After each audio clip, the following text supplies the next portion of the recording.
জামাতি ইসলাম এটা ইসলামী দল না, এটা হলো একটি রাজনৈতিক দল।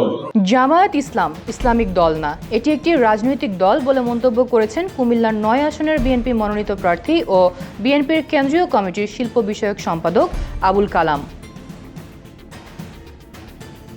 শনিবার দিনব্যাপী লাকসাম পৌরসভার বাতাখালী ঈদগাহ সহ বিভিন্ন এলাকায় নির্বাচনী জনসভায় এ মন্তব্য করেছেন তিনি। রোজার নাম দেয়া আপনাদেরকে আমাকে দুর্বল করে কাঁচা ভোট দিয়া ভোট কিনে নেব, ভোট এত সহজ, বাংলাদেশ সস্তা, ৩০ লক্ষ শহীদের বিনিময়ে এই দেশ স্বাধীন করেছি, সোলাবুরির কাছে বিক্রি হওয়ার জন্য না, ঠিক আছে না? স্কুল করার জন্য বিক্রি হয়ে যায়, বা স্কুল করে দে, পারলে এখন কর, বাতাখালী ভোট সব দিয়ে দেবো, সাহস থাকায়। আমরা বলে গেছি আমরা করব, আমরা আগে করছি, আমাদের ইতিহাস আছে।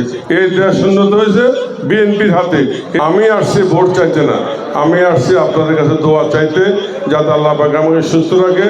আমি আসছি, আপনারা দোয়া করবেন যাতে আগামী 12 তারিখ আপনাদের ভোটে আমি আপনাদের খাদেম হতে পারি, আপনাদের ভাই হতে পারি, আপনাদের মেম্বার অফ পার্লামেন্ট হয়ে আপনাদের দাবি আদায়ে আমি সংসদে গিয়ে আপনাদের পক্ষে 2-4টি কথা বলতে পারি।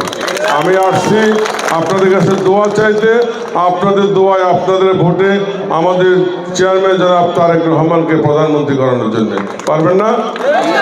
তাহলে আমরা ভোটের জন্য আমরা ঐক্য নাকি? আমরা ঐক্য এবং একমত।